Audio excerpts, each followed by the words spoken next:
नमस्कार दर्शकों, मैं विक्रम तलवार आप सबका स्वागत करता हूं अपने YouTube channel astro journey a divine voice पे। जैसे कि दर्शकों, हम पहले दो भाग बना चुके हैं भारतीय समय विभाजन के ऊपर। अब हम अपना तीसरा भाग लेकर प्रस्तुत हो रहे हैं। दिनमान दिनमान सूर्योदय से सूर्यास्त तक का जो समय है उसे दिनमान कहा जाता है। रात्रिमान सूर्यास्त से सूर्य उदय तक के समय को रात्रिमान कहा जाता है। ऊंचा काल सूर्य उदय से पूर्व 5 घड़ी, एक घड़ी में 24 मिनट होते हैं और 5 घड़ी यानी कि 2 घंटे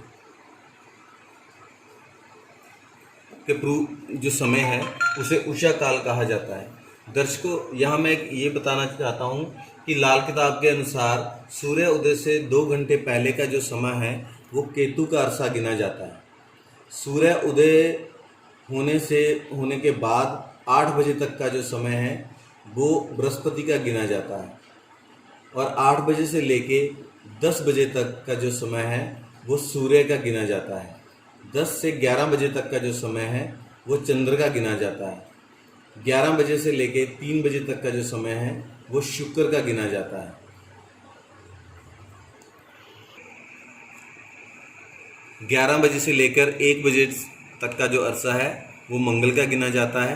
4 से 6 बजे तक का जो अरसा है वो बुध का गिना जाता है और सूर्य अस्त होने से पहले 2 घंटे जब एक भी सितारा ना निकला हो वो समय राहु देव का गिना जाता है और सूर्य अस्त होने के बाद जब भी कोई सितारा निकल पड़े वो समय शनि देव का माना गया है। दोस्तों, प्रातःकाल हम सूर्य निकलने से 3 घटी पूर्व यानी कि 1 घंटा 12 मिनट का जो समय होता है सूर्य निकलने से पहले का, उसे हम प्रातःकाल कहते हैं। सायंकाल सूर्य अस्त से 3 घटी 1 घंटा 12 मिनट तक का समय यानी कि सूर्य अस्त हो गया है और उसके बाद 3 घड़ी जो समय है उसे सायंकाल कहा जाता है। प्रदोष काल सूर्य अस्त से 6 घटी यानी कि सूर्य अस्त हो गया है और 2 घंटा 24 मिनट तक का जो समय है उसे हम प्रदोष काल कहते हैं। दोस्तों, यहाँ ये भी नोट करने योग्य है कि प्रदोष काल जो है वो भी है लाल किताब के अनुसार सूर्य अस्त के 2 घंटे बाद तक, जब तक कि कोई सितारा, यहाँ ये कंडीशन अप्लाई होगी कि कोई भी तारा निकला हुआ ना हो। नीतीश अर्धरात्रि के मध्य की जो 2 घड़ी है यानी कि वो 48 मिनट का समय, उसे नीतीश कहते हैं। 15 अहोरात्र को एक पक्ष कहते हैं या एक पखवाड़ा कहते हैं या इंग्लिश में हम इसे एक फोर्टनाइट भी कहते हैं। 2 पक्ष एक चंद्रमास बनाता है, 2 मास एक ऋतु बनाते हैं। एक हम जो ऋतुएं होती हैं उसमें 2 मास होते हैं, एक ऋतु में 2 मास होते हैं। 6 ऋतुओं का एक वर्ष होता है। 3 ऋतु 6 मास को एक अयन कहते हैं और 2 अयन को एक वर्ष कहते हैं। दर्शकों, विक्रमी संवत का शुभारंभ ईसा से 57 वर्ष पूर्व चैत्र प्रतिपदा तिथि से माना जाता है। भारतीय पंचांग पद्धति में ज़्यादातर इसी का प्रयोग किया जाता है। यहाँ नोट करने योग्य बात यह है कि विक्रमी संवत बिफोर क्राइस्ट 57 वर्ष पूर्व बीसी में शुरू हुआ, जो उज्जैन के राजा विक्रमादित्य ने विदेशियों पर अपनी विजय के उपलक्ष्य में शुरू किया।